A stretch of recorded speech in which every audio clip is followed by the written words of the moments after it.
fitness and life, to me, is what makes it fun, is what helps you keep on track, and I think that's how you get real results. So Joe, how could you show our audience, how could you teach them quickly how to set goals in fitness? I think it starts off with that one major goal of why you started. Okay. So immediately when someone goes to the gym that's new, they have a mindset of this is my goal. And it might change in the future, but it's that main goal, the purpose of why you're here.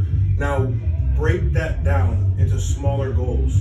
So if someone's saying is weight loss, I want to lose 50 pounds. Okay, well, let's work on 2 pounds every week or 1 pound every week. Just something where it puts your brain at holding yourself accountable, because goals are all about accountability. Yeah. So it's like, if you set a big goal and you know that your overall, all your tasks lead up to that goal, if you don't have a certain kind of mindset, it's kind of hard to just keep on going toward that goal if there's not little things that you can feel like you achieved in the process. You know what I mean? So I think it's really important for people, training, nutrition, whatever, to make sure those little goals are there. And for me, the logbook, like progressive overload, that's my little like, hey, things are going in the right direction, you're doing good. If my lifts are continually going up, I know I'm getting stronger, I know I'm getting bigger, I know the process is working, but those are little goals every session. So like we talked about before about, you know, if the rep range is 8, you need 9. If I got 9, to me that day is a complete day. Yeah. The things happened where they needed to, as long as form, control, range of motion all stayed the same, and there wasn't anything that changed up and I got 1 more rep, I know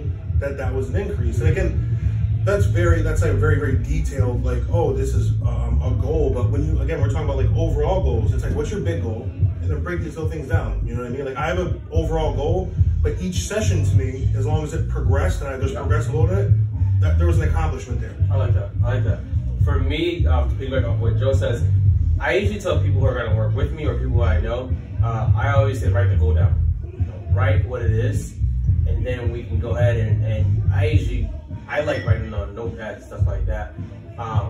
Put that big goal in the big bubble, and then put some lines across, like that, what do you need to become to get to that goal?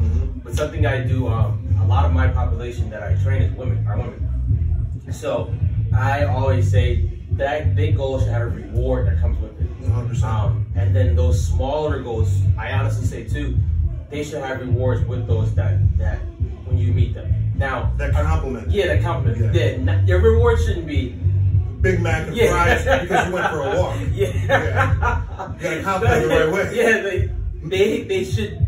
they should match. Yes. Like, they shouldn't be, I went for a 5-minute walk today. Yeah. Now, if you've never walked in your life, that's a big thing. It's awesome. It's awesome. You have to be honest with yourself too, to be like, I went for a 10-minute walk. Yeah. Like, I know my output. I can do more. Yeah, I can do more than that. So I say have a reward that comes along with that. Now, the reason why I say that is I think sometimes if you get stuck only in the place of only achieving, and you don't look back and see what you've done and what you've accomplished and reward that of some sort, it can lead to burnout. Couldn't agree more. I've had it happen to me numerous amounts of times, and I've seen it happen to clients. So my thing is, make that big goal. I always say write it down. You can put it somewhere where you can see it on a frequent basis. That's even better. Write it down. Make little small goals, like Joe was saying, that are going to get you to that goal. You got to become that person, and those small goals like have to happen. What do you see has been something successful with clients setting goals? I mean, I think without setting goals, I wouldn't have clients. You know what I mean? Like when that comes to like, anybody that comes to me, there's always a goal in hand. It's like, I want to lose weight, I want to put on muscle tissue, I have a show I want to come for, I want to meet. It's just always something that there's a goal. If you don't have a goal, it's like, you know, life. You meet a partner, right? You don't want to meet a partner that has no life goals. What are they, stagnant? What are you going to do? How are you going to grow? How are you going to get past that point in your life? You don't want that. You want to build. So it's the same thing with what we're doing in regards to our goals in the gym. It's like we have a goal and we have to build towards it. If we don't have a goal, then like, why are we here? Yeah. You know? I think the success that comes along with that is you become a better person. 100%. When you're achieving things that you set out to achieve, you become a better person. To me, I literally look at the gym. I was telling my a friend yesterday, I look at the gym as this is the place to learn life. Learning what hard work feels like, learning what failing feels like, because you're not gonna have every session where you hit every rep. It'd be so great if that happened. If that happened, we wouldn't work hard. Oh my god. we would literally not. Yeah. We wouldn't have this conversation. Yeah. You're not gonna hit all your reps every time. Listen to that. That's the most important thing you can ever hear in your life. You're not, and you're gonna come in some days feeling amazing and still not have a great output. That happens many So times, yeah. having those, setting those goals, making those goals, help you realize this is just a day. Yeah. This is not the big goal. This is a day. I'm not gonna throw away the whole week. This is one notch. One notch. I'm not gonna throw away the whole week because I didn't meet my specific goals for that day. But the thing with having the success with the goal setting is you become a better person. You build on yourself by doing these things. Absolutely. Yeah. And doing things like that goes back into some other videos we had before about the mentality. Mm-hmm. Your mentality is better. You can look at life a lot differently. Like when the pandemic happened, it hit all of us. Like they shut gyms down. Yep. Like we work in gyms. Yeah. What are you gonna do about it? What are you gonna do? You don't go to a place like, and I'm gonna just sit home and just relax for a couple weeks. It's your choice. If you want to do that, don't get mad. If you want, don't get mad. Don't be posting on social media and saying I'm not blah blah blah because you have the opportunity. You know what I mean?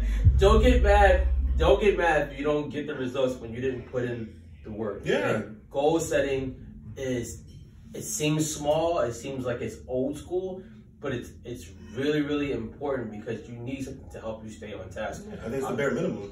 I think with coaches, me and Joe are coaches, clients being accountable to their coaches. It sounds like it's not babysitting. No, but some people need it. Some people need it to be like, hey, I need to check in, or hey, you told me, I have people, you told me you wanted to squat 300 pounds. You can't be complaining every time it's time to squat. Yeah. Like, that's your goal. Complain about your accessories.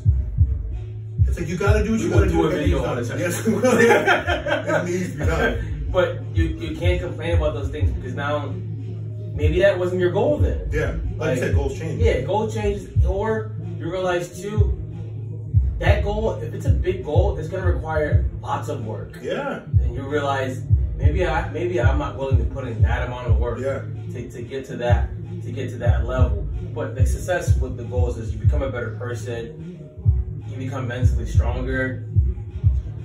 Fitness starts to become more enjoyable. Yeah, I agree. Right? You're not it's not so mental. Yeah. So like I have some clients that get overwhelmed, especially me getting like when they're first learning how to do exercise, they're first learning machines and stuff. When they go to the gym by themselves, like, listen, man, like we went over the session, but I got overwhelmed the first time I did it by myself. It's like, yeah, because it's all still new. After like a month, 2 months, you'll sit in the machine, you'll know how it feels, you know where everything becomes a lot simpler, and you enjoy it more because of that. Again, but it doesn't get easier. The reps and sets still suck when it gets rough, but you get more efficient at what you do.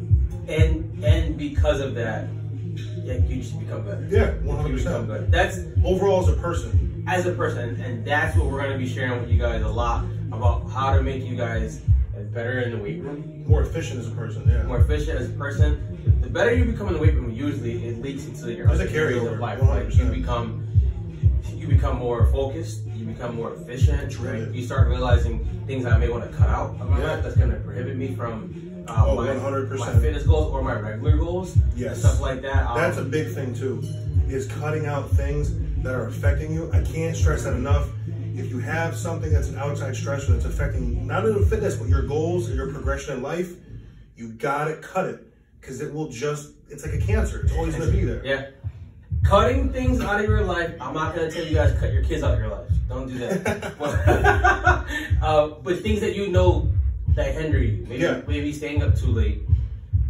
Maybe eating out too much. It could be a numerous amounts of things. There's a lot of variables it could be, It could literally be cutting training partners. That don't help you train better. Or hitting. It could be a lot of things. There's so many things, just any negative energy impacting your life has to go if you want. And again, it doesn't have to be fitness goals, but your goals in life to progress. You're gonna be stagnant if you have that thing that's always pulling you down, pulling you back. So guys, make sure you hit us up with questions. We'll be doing a lot more videos in the future. Thanks for coming. I got a nice